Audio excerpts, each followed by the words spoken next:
Now I say to you today, my friends, even though we face the difficulties of today and tomorrow, I still have a dream. It is a dream deeply rooted in the American dream. I have a dream that one day this nation will rise up and live out the true meaning of its creed. We hold these truths and be self-evident that all men are created equal. Good morning. I am Dejanay Thompson, the Student Government Association President 2013-2014, and it is my esteemed pleasure to welcome you to this morning's MLK Convocation. On January 15, 1929, a visionary activist was born, not knowing he was destined to lead for the greater good of mankind. America was unaware of the soldier that the African American community had representing them, and America was not prepared. Today we celebrate his life, his achievements, and his dreams, for he led a path of equal rights for Blacks. Thank you, Dr. King, and welcome to Albany State University's MLK Convocation. I ask that you please take off all hats and silence all phones and any devices. We will now move forward with the program, and I would like to welcome Mr. Laurentius Gaines as he will perform a special performance.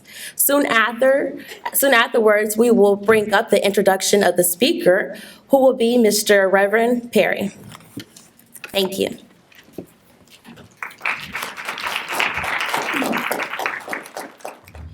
An owl has to go through 3 stages for its soul to learn. It has to go through the shaking, the beating, and the pressing. And just like the owl, some of you may have felt like you go through the shaking, the beating, and the pressing. You went through all of that for your oil to flow. Now your greater is coming. If it had not been for the shaking, I never would have been ready for the making.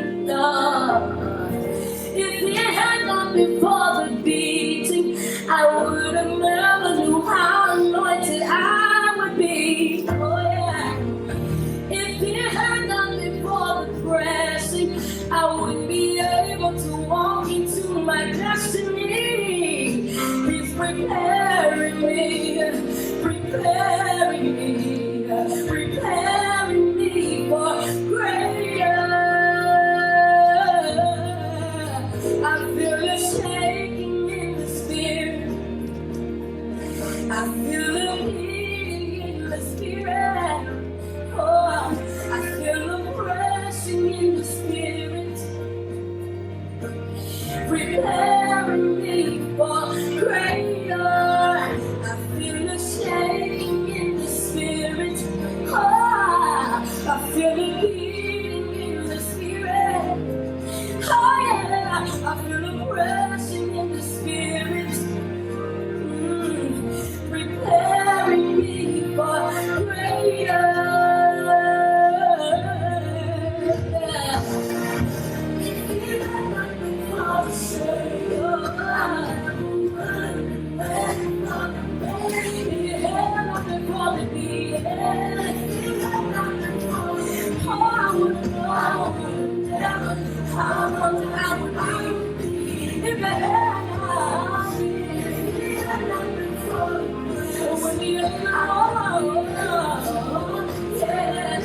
He's allowing you to grow. He's preparing me for my greater.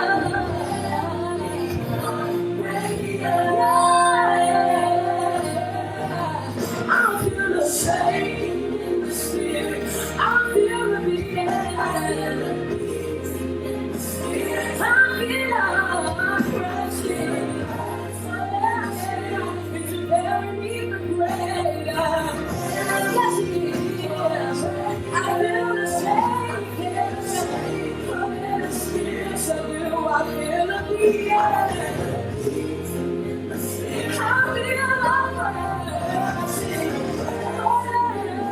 It's preparing me for greater.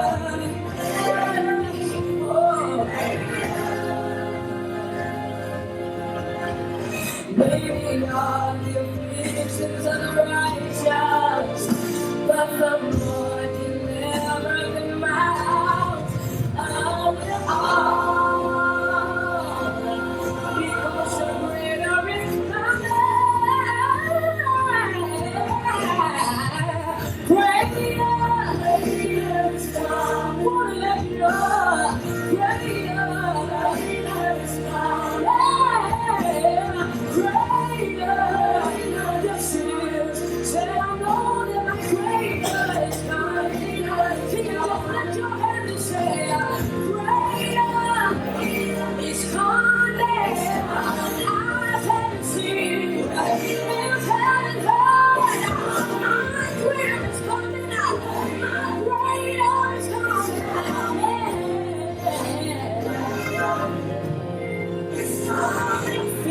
shaking in the spirit.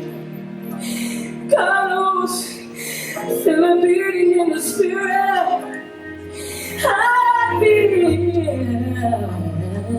I'm pressing in the spirit, preparing me for greater.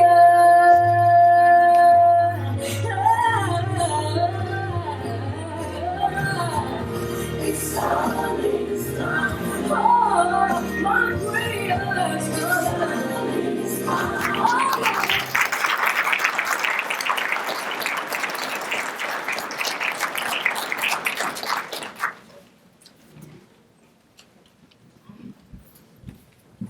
We will now have the introduction of the speaker, Reverend Perry.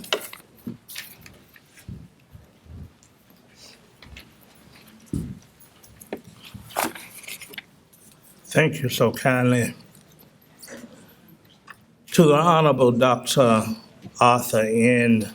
Dunning, the interim president of this most prestigious and beloved institution of higher education, known as Albany State University. To other university officials, faculty, staff, and especially to this grand assembly of students, to our public and governmental representatives, and to the assembly of clergy, and finally, to my brothers and sisters of faith, good morning.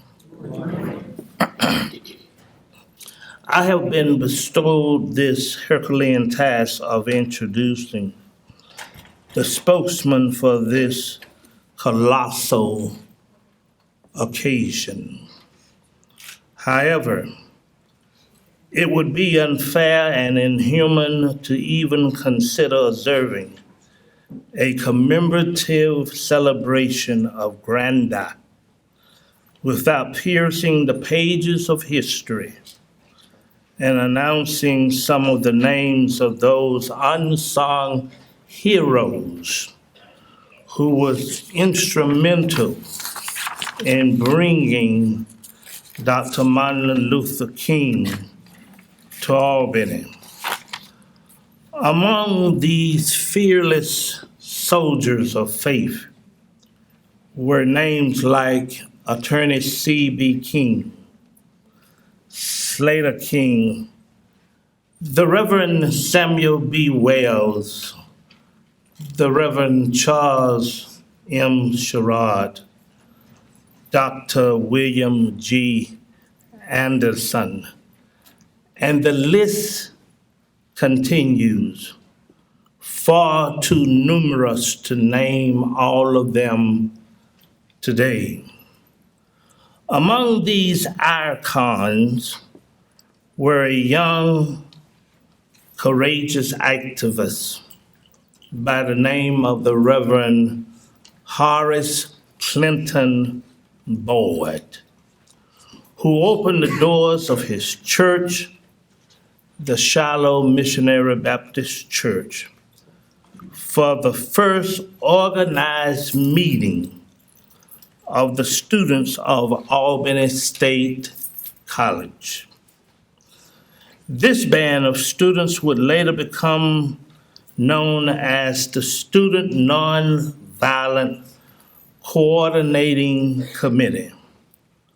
Likewise, on November 17th, 1961, a mass meeting was held at Shiloh Missionary Baptist Church as a center catalyst for activists to fine-tune strategy on how they would deal with the police force in Albany, Georgia.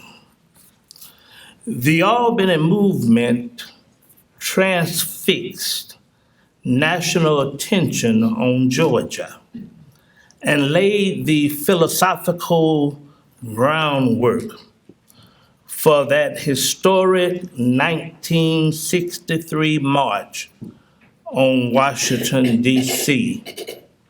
for jobs and freedom.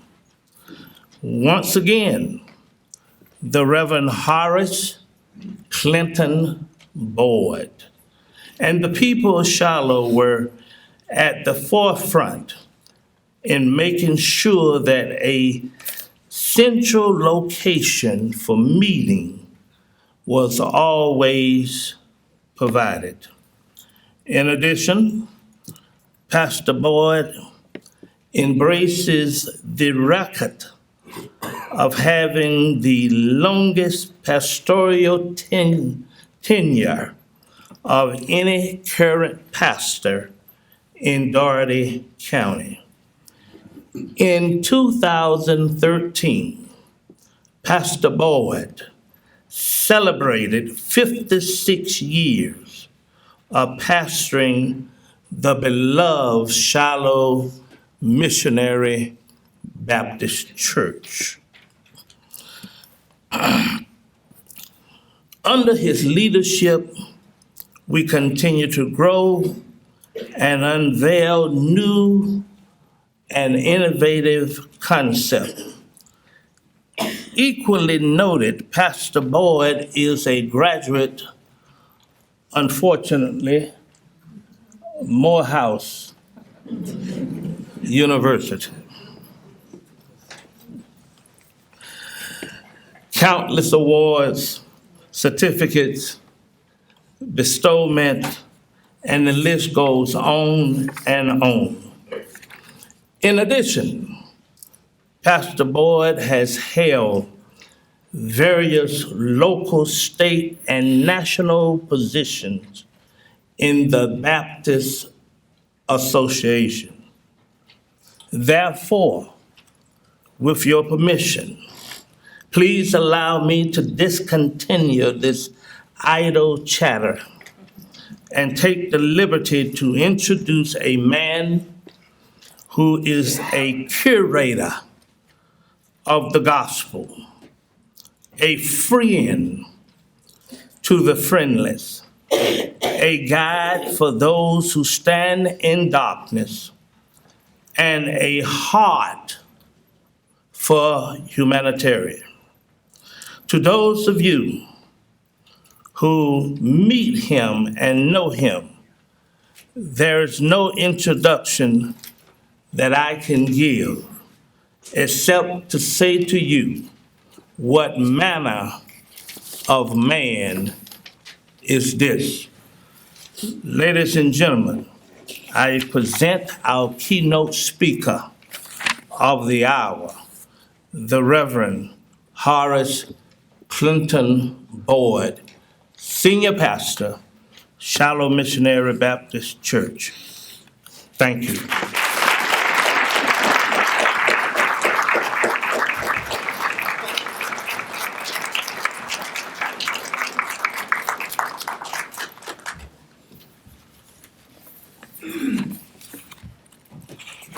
Thank you for that elaborate introduction.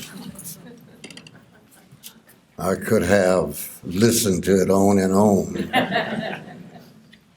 and had reservation about who he was talking about.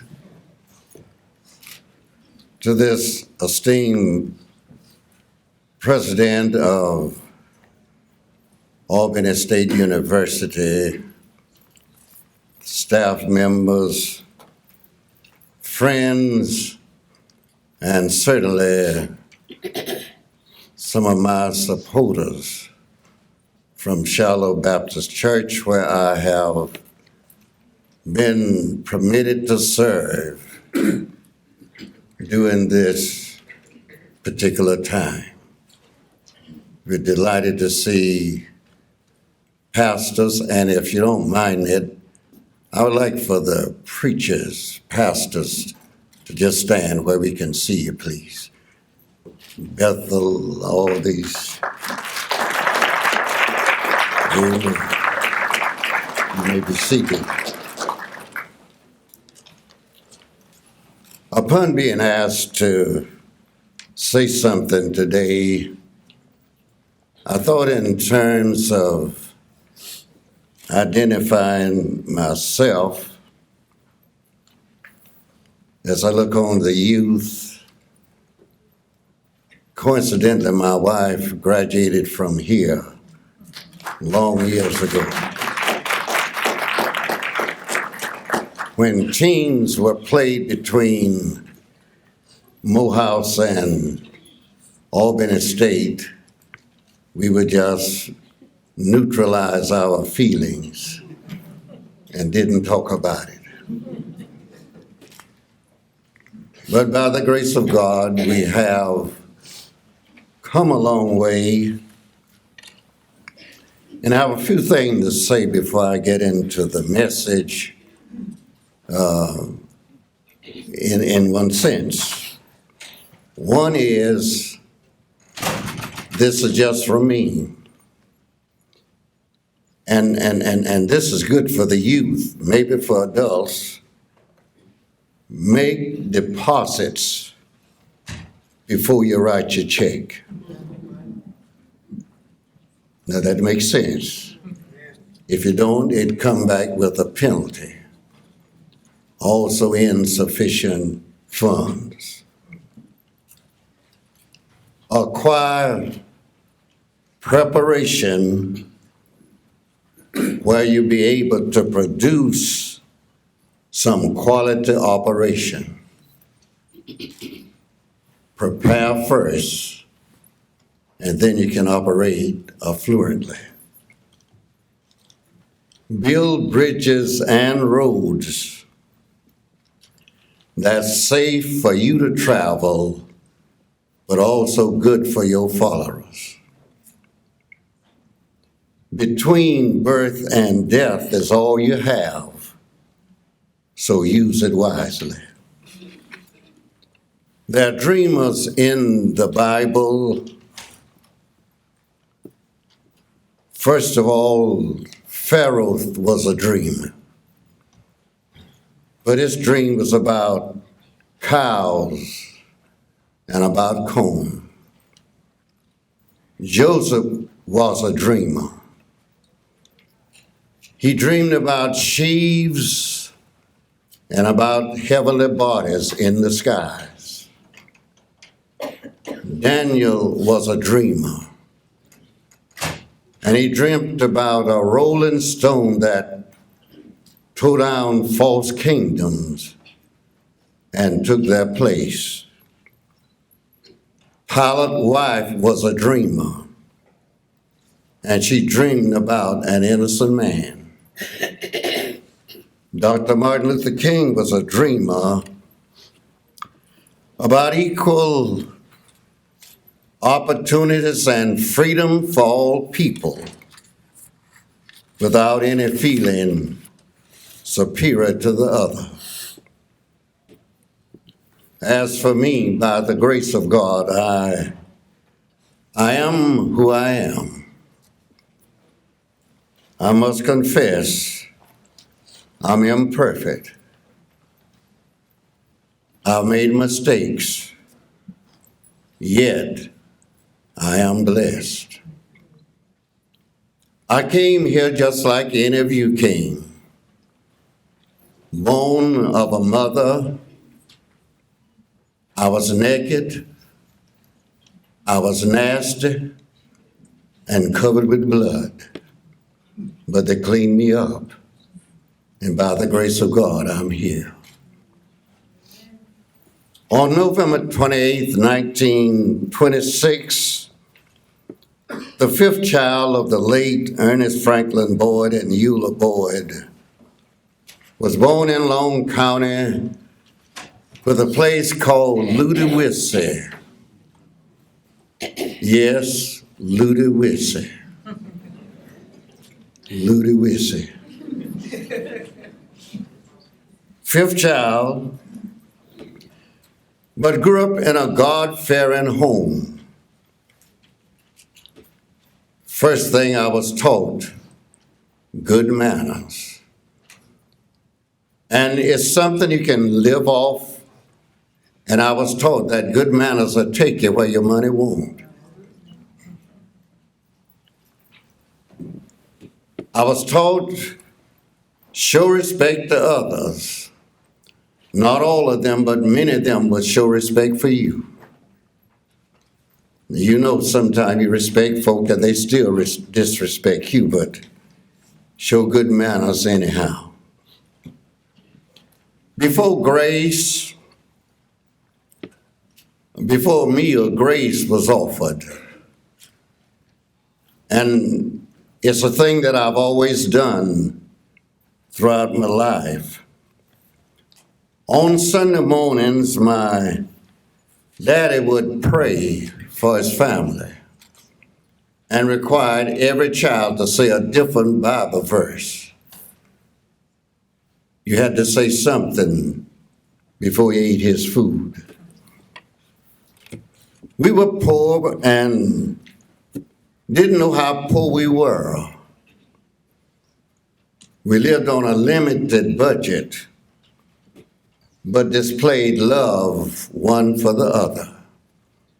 And it doesn't matter what state you're in, if you have love among yourselves and for one another, those cords will keep you united. You can start out, and as long as you live, you still have affection one for the other. As far as going to school in that day, and I just want you to know this, how blessed some of you are, we had to buy our books. And it might sound strange, but my parents had to buy the books. And after buying books, we went to school, and the blacks had 7 months and the whites 9 months. We walked while the whites rode buses. And on the dusty road, many times they would throw out spitballs, call us names, and we had to run to try to dodge the spitballs. Started school 1 month later, working on the farm, and got out a month earlier to still work on the farm and then get books that they had torn pages out of and said it was equal and said it was right. It didn't seem good and it didn't feel good, but that was the system of that day. But by the grace of God, we made it. It doesn't matter what you go through with, it's how you come out.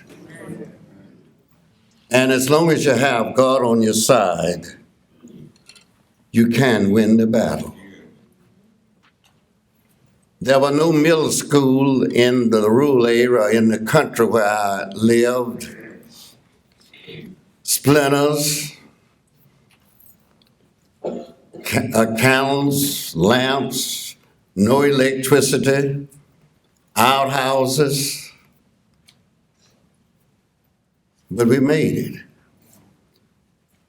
Sometime when you look at it, you can think about how good the Lord is to you because He has fought your battle, provided all your needs, and we accepted it because God was still in control. Before going to bed at night, I thank God for my parents. They didn't have a degree, but they had common sense.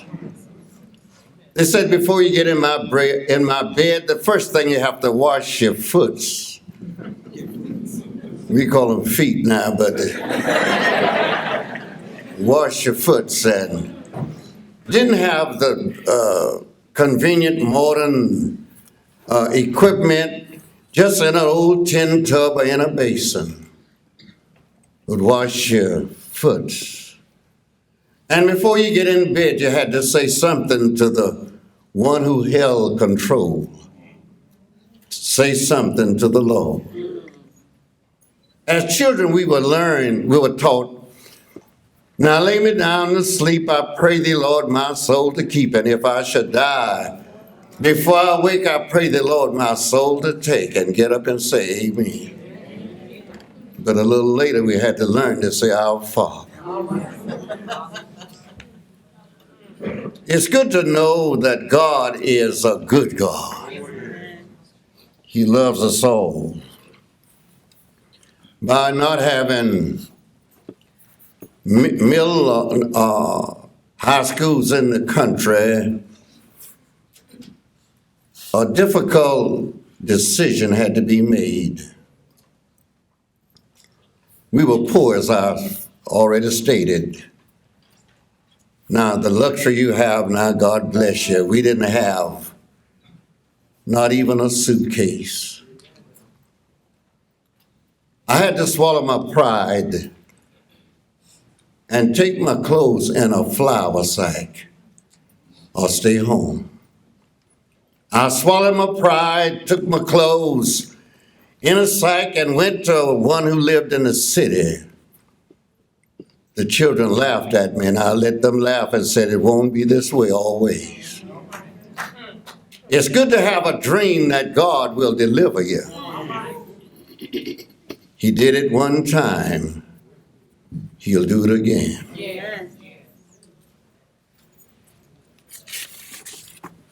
The military experience I had, you're blessed again. And I keep saying you're blessed because during the time when I was drafted, didn't volunteer, but drafted into the military, Franklin Delano Roosevelt was president, the 32nd president of the United States of America, and segregation was very strong. They provided tickets for us to ride from where we were, and blacks were inducted into the armed forces at Fort Benning in Columbus, and the whites at Fort McPherson in Atlanta, on a bus with a ticket going to defend the American way of life, and I had to stand while whites were sitting down. But I made it. After finishing basic training, then there was time to go in, after being inducted rather, going to take basic training. We rode on a train that was fueled by coal, black coals. And the train that we rode on, they put the blacks on the first two coaches. And when coals burn, they throw smut, or whatever you want to call it, black stuff. And while we were riding on the train, they put us on the first two coaches, the blacks, and put the whites further back, and that made us even blacker. But on our way to defend the American way of life, upon getting to Camp Lee, Virginia, now it's Fort Lee, we were put on the back side of the camp near some oak trees. And the oak trees was loaded with mosquitoes. And when mosquitoes got hungry, they came and got blood from black soldiers. But we made it.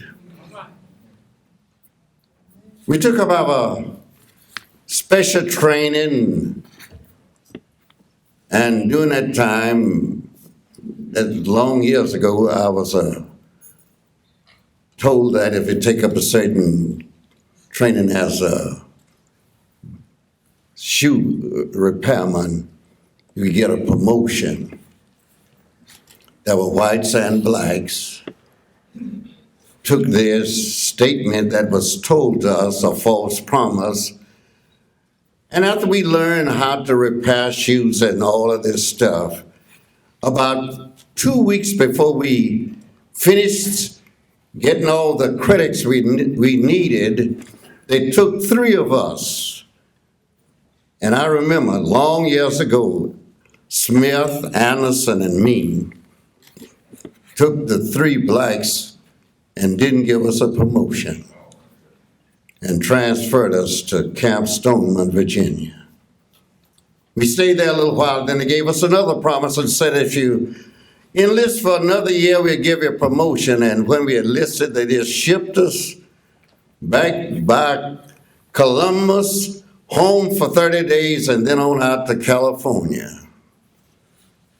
After getting to California, we thought we would stay there. They put us on a ship, and we were headed for Hawaii. Went under the Golden Gate Bridge and looked at Alcatraz, a little island where they put people on there to stay and couldn't get away from that island.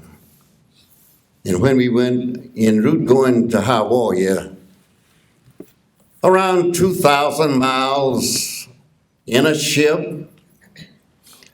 You've heard about it and read about it in the Bible, but I experienced it. The waves got rough. It was dark and the wind became contrary and most of us became seasick, but rode on to Hawaii. And after being there a little while, I was called into the ministry. And on the 13th of October, 1946, I preached my first sermon to some soldiers. And at that time, all of them was men. I didn't like it, not a lady in the house. Now, you're talking about a sight. I'm a soldier looking at fellas and preaching God's word to some soldiers.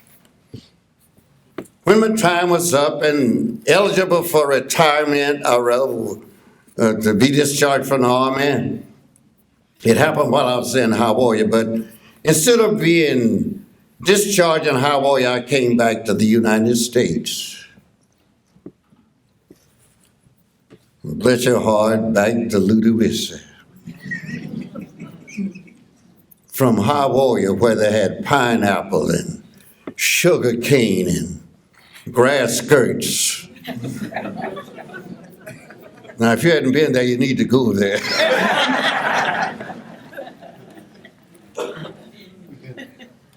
I pondered over it and said, maybe I should have stayed in Hawaii, but I came back to Ludwig and finished school. And at that time, instead of graduating from the 12th grade, we finished 11th grade. I never had 12th grade, but applied to go to Morehouse, and I started thinking seriously, going to Morehouse, a 4-point college, if you don't have your act together academically, you will be turned down.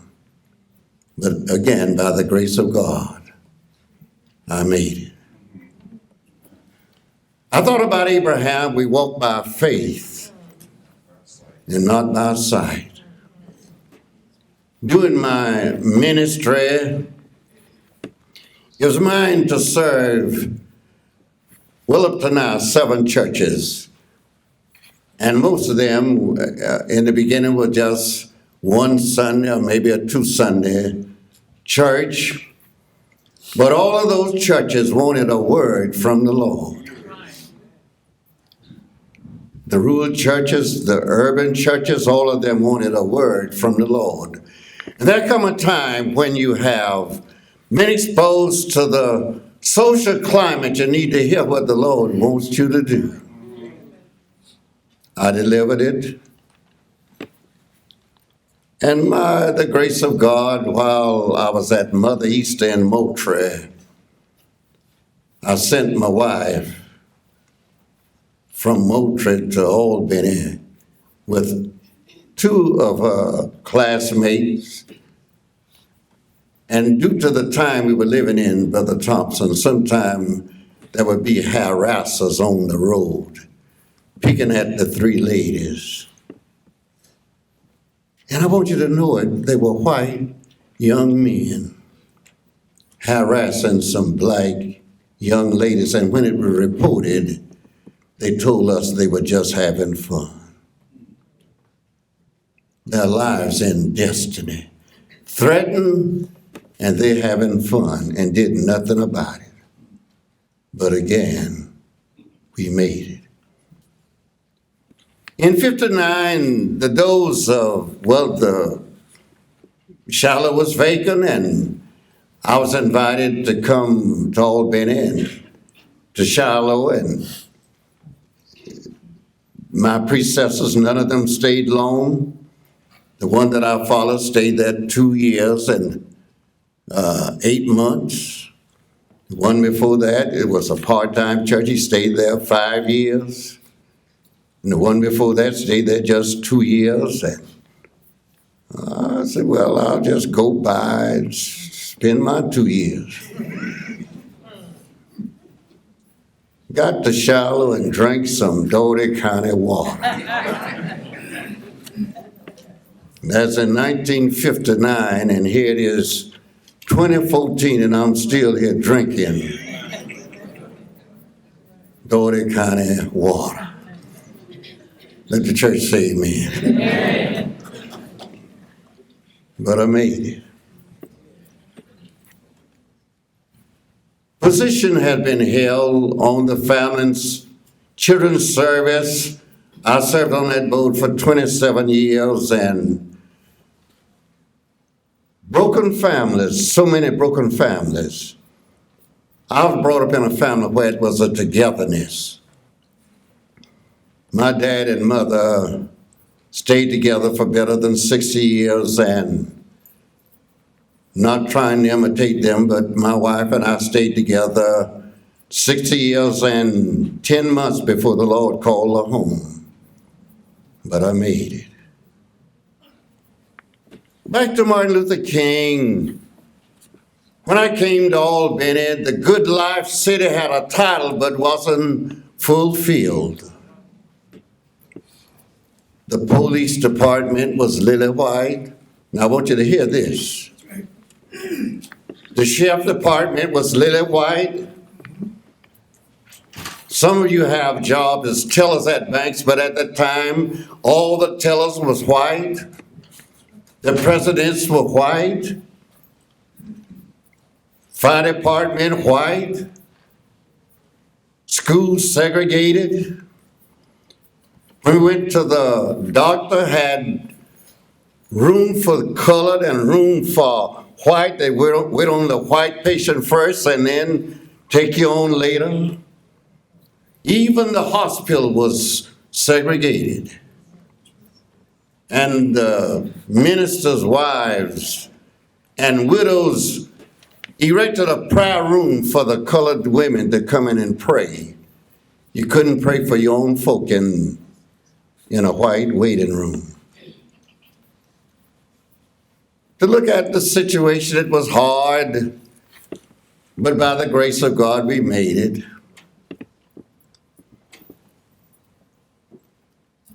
Segregated. Then there was a wake up. And there come a time, it doesn't matter where it is, when you wake up, it's time to get up. So plans start being formulated for some protest of the injustices. And in the process, it was necessary to have a meeting place. Liens were against most of the black churches. We had to borrow money to erect the churches, and then the lien holder said that if you let the movement come to your church, we'll foreclose you and put you out of business.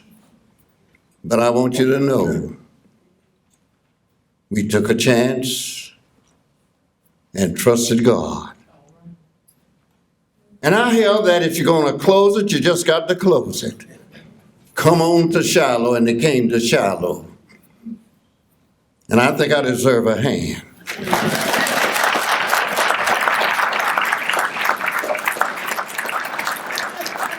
Full time, nowhere else. That was my bread and butter for my son, daughter, and wife. But I said, come on anyhow, because God is in control. They came and start having plans, singing songs and praying prayers. And I want you to know there There was some good songs sung. There was some fervent prayers offered. And the carpet that we had on the floor in Shiloh was worn out by the mass that came in. We were really threats to fire, overcrowded, but came and protested anyhow. Many were looking out windows. But some of the song that is sung that made sense, and I'm glad today we have on the platform one of the people that did such a marvelous job, Luther Harris.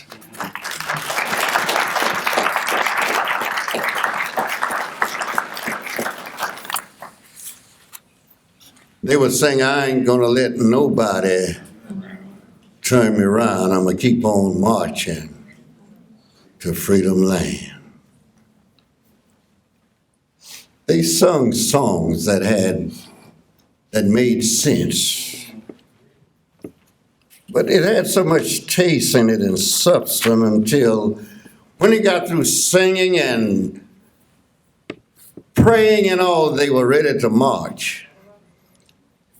And in the cement in front of Shiloh now, if you hadn't seen it, you need to see the footprints, where they walked from Shiloh and went to the bus station, and engraved in the cement now footprints where they really marched, and went to jail. And bless your heart, the jail in Albany was filled up. The jail in Leesboro was filled up. Jail in Sylvester filled up.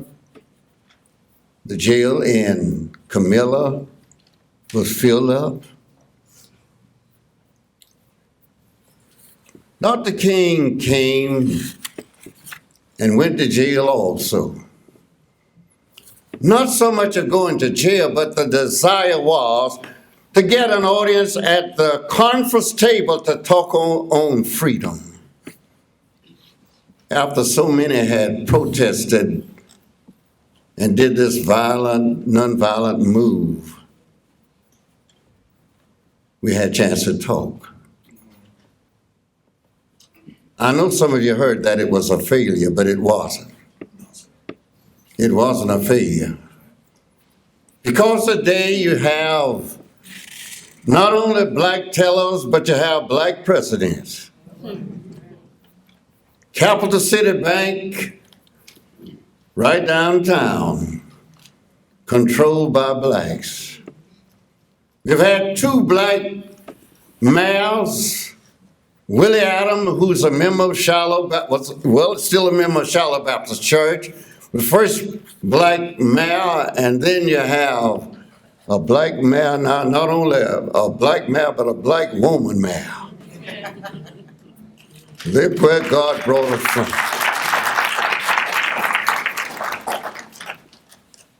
When it come down to eating, you can eat anywhere you want to when you used to have to eat out of the window. Order your food and get it from a window. Couldn't even go inside. It was not a failure. If you wanted to stay, most time you had the housing committee, you had to stay at some of our houses. Couldn't stay in the motel unless you just went there to work, but you couldn't stay there. We had a little place called the Cabin in the Pines. That's right. Y'all ought to help me. Cabin in the Pines, just a little hull back there. That was it. You went to the white facility, you went as an employee, but not as a guest. But we made it. Today you can go wherever your money will let you go, but be sure you make a deposit first. I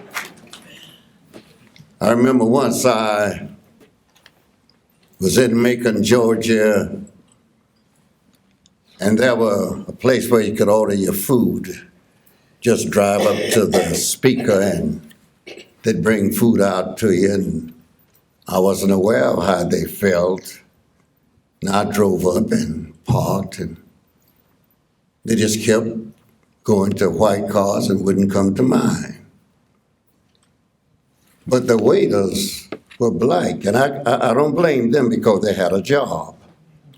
And if you don't meet the criteria for the job, you can lose your income. And after a while, one of the little black fellas said that we can't wait on black folk. When I went there, I thought I wanted to eat, but when he told me that, he said, you have to go around to the window. Looked like I got food. I drove off and didn't buy the food because I wasn't about to go to the window and buy some handout that somebody had already turned down. By the grace of God, I made it. Dr. Martin Luther King, I knew his daddy, Daddy King, his mother, who was a great organist, who was playing music in the church one Sunday, and one Chenault came in and killed his mother. I knew A.D. King, who was one of the fellow that gave emphasis on the teams. And Miss Farris, his sister, a great leader. Look at me now, I had a chance to even eat at that table. Once had a flour sack on my back, but I don't have one now. Look where the Lord brought us from. Among some of the civil rights giants, let me just name a few of them: Dr. E. James Grant, Dr. William Anderson, sisters, Brother Slater King, Sister Golda Jackson, Marion Page. And I remember Marion Page would sometime quote and said, I know not what course others might take, but as for me, give me liberty or give me death.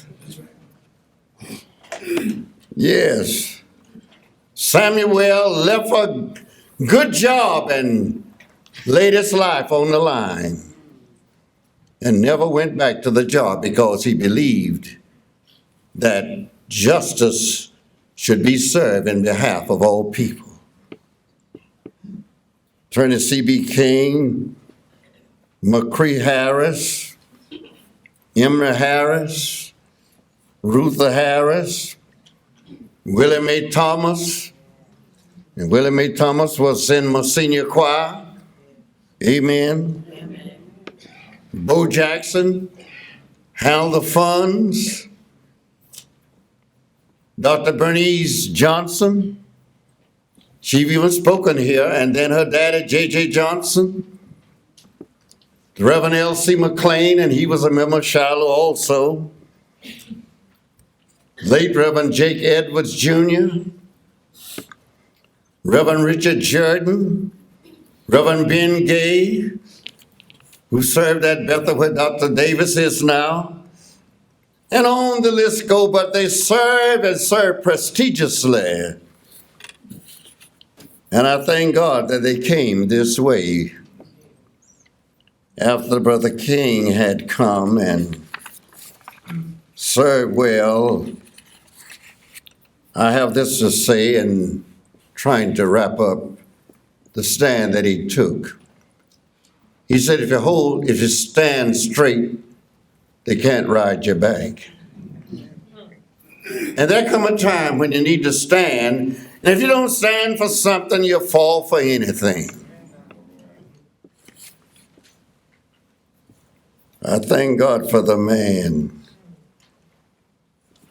who made an imprint on so many things. Dr. Martin Luther King stood in the pulpits of Shiloh and Mount Zion and proclaimed good news.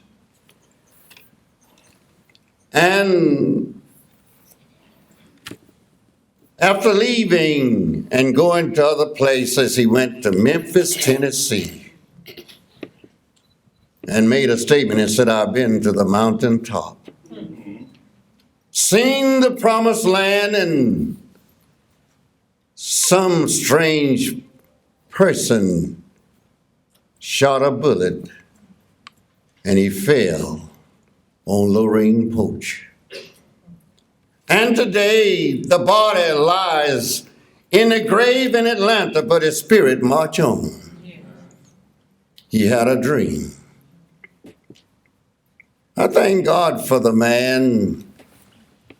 On today, Martin Luther King his name is on schools.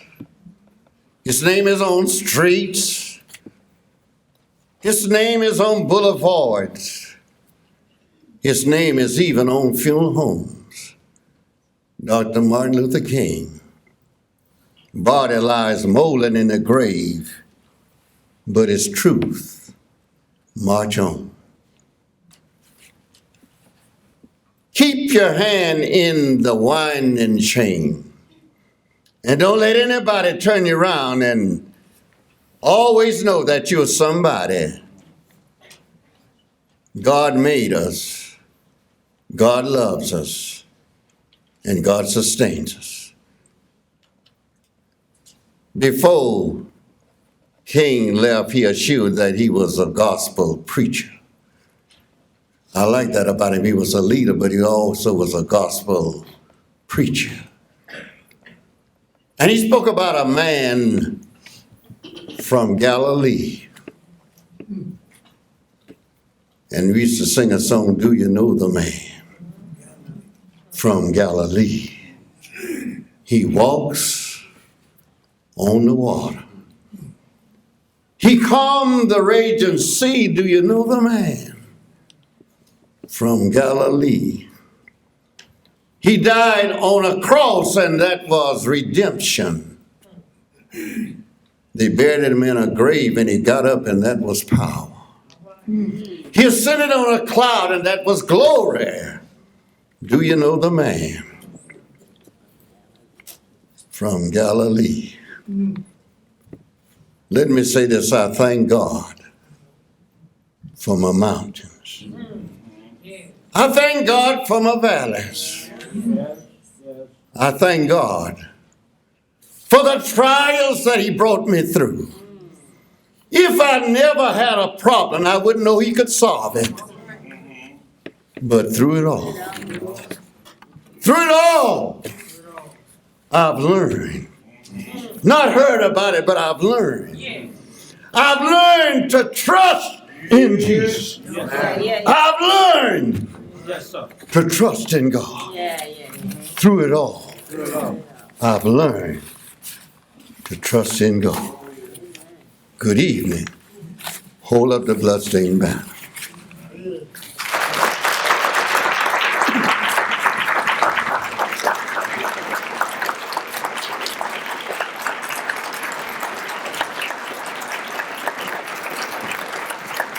Let's thank Reverend Boyd again. On behalf of Albany State University, I would like to thank you for blessing us with your presence this morning. Thank you. We will now end the program with closing remarks from our interim president, Dr. Dunning, followed by Lift Every Voice and Sing, led by Mrs. Rutha Harris. Amen. Reverend Boyd, thank you very much. You have given us sort of a chronology about the history in this country concerning issues of race and the Jim Crow system and change. It's about the best I've heard in a long, long time. But let me say to you, Reverend Boyd, on behalf of the outstanding students we have at Albany State University, outstanding faculty and outstanding staff, we're just delighted that you're here today. And I want to say to the crowd that when people ask you about why we do what we do in terms of this celebration, there's a so what question we need to answer. Martin Luther King was a world figure. He was not just a figure in this country. I took a trip in the mid-'80s to China, and I made about 10 trips there. And I met with a lot of young Chinese college students, and I said, tell me what you know about my nation. And one of the things they mentioned was Martin Luther King. I was in a place called Nanjing, and they talked about his life and what he did in this nation. What was fascinating to me about it, they knew about the nonviolence approach that he took, his approach to civil disobedience, and things that he did in this nation that was so profound and so changed the social system. And so there are three men that I want us to kind of recognize and see the interconnections. One is Nelson Mandela, who just passed. Amen. He changed South Africa. Martin Luther King changed the United States of America. And the last is Gandhi, who changed India. The British were in India almost over 200 and so years. So these were men who looked at a system and said, there's something not quite right about this. And they gave it their all.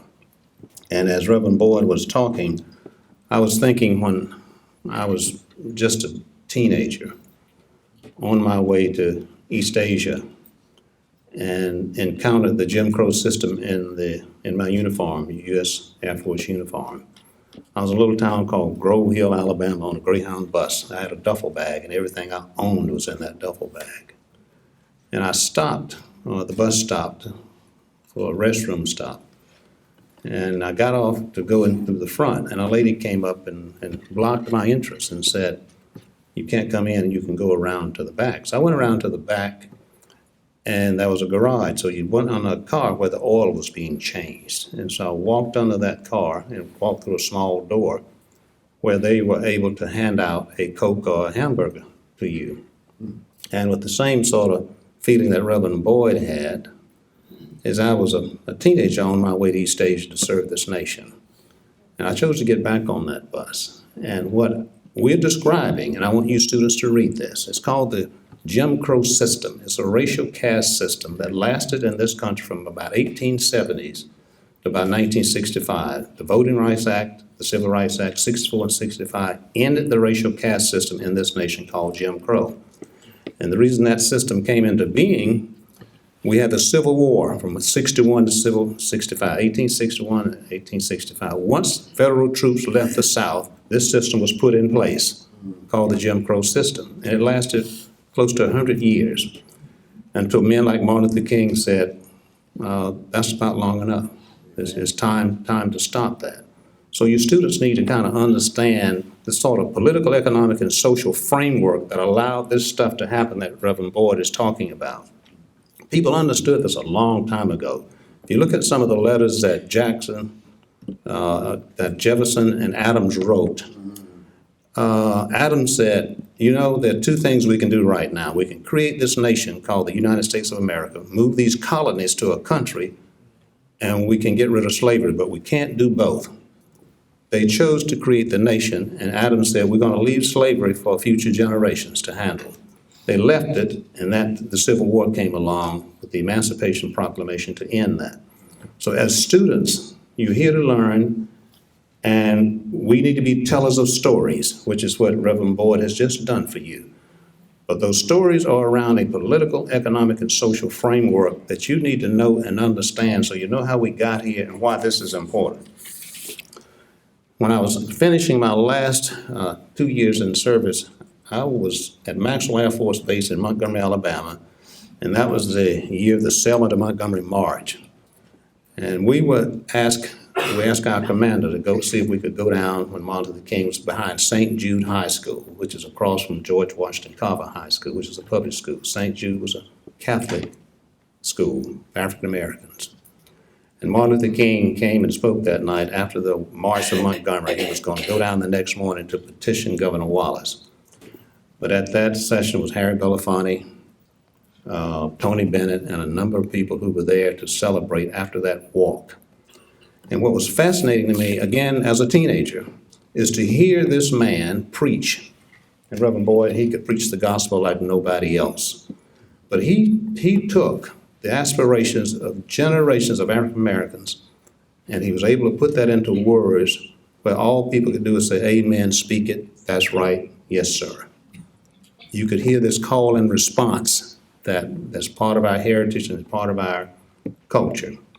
So this man is an extraordinary man. That's why we're sitting here at Albany State University, 2014, with this room. This is why we're here. And I need for all of us to have a pause and reflect. And so when people say this is a holiday for African Americans, you ought to just say nonsense. It's a holiday for all human beings who treasure right. That's what you need to say.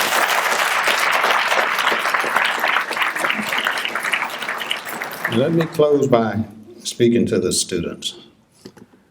People like me, when I was in your place, they put a special burden on us. And that burden was to do well. And I love the word that Reverend Boyd used, manners. If I heard that one time from my mother, I heard it 1,000 times. I think she beat me into submission with that word. Show some manners. Show civility. Be respectful. In the Baptist church that I grew up in, if you didn't do that, you on the wrong side of the issues. So I want you to think about your special burden for your generation. You have had ancestors who've come through some processes that have been the most extraordinary things that have ever been done to human beings on the face of the earth. We need to remember our history, but I'm going to ask you to look at what you're doing as a privileged place. There are people all over the world right now this morning would love to sit in a college classroom and love to sit in a seat that you are occupying. So I would love to figure out how to place a special burden on you with this privilege that you have, is be respectful, think about your dress, be thoughtful about social media, be thoughtful about how you spend your time, be thoughtful about how you speak to each other, be thoughtful about how you respect each other. And I don't want you to think this is a 19th century sort of conversation. This is an enduring conversation. This thing lasts a long time for you to think about this. So we at Albany State in these positions that I call stewardship roles. The provost, myself, and all the other people in leadership roles, we are here as stewards of and custodians of values that people have held for generations. And so as students, I want us to try to figure out how to put this burden on you for you to excel, to do well, and to be respectful of your environment, and to leave here being able to be good citizens and pay your civic rent like all people who did before you throughout these generations. I'm delighted to see this room full this morning, and I'm excited that you're here. I'm excited that you stayed and you heard one of the most remarkable talks I've heard in a long time. So thank you very much for being here.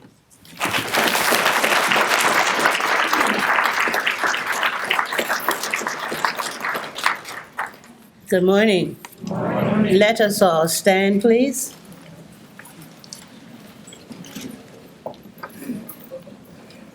Everybody stand. Nobody's sitting.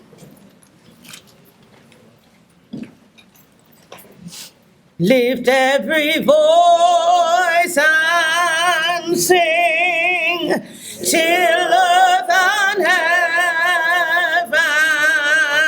ring. Ring with the harmonies of liberty. Let our rejoicing rise high as a listening. I can't hear you. Thank you.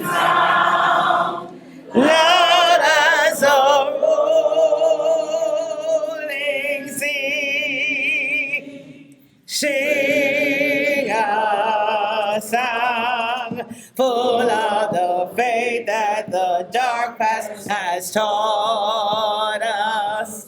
Sing a song full of the hope that the present has brought us. Facing the rising sun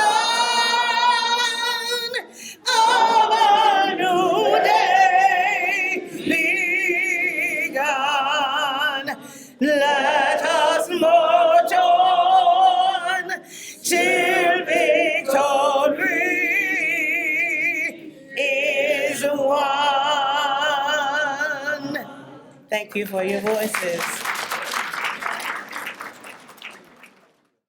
Jews and Gentiles, Protestants and Catholics will be able to join hands and sing in the words of the old Negro spiritual, free at last, thank God Almighty.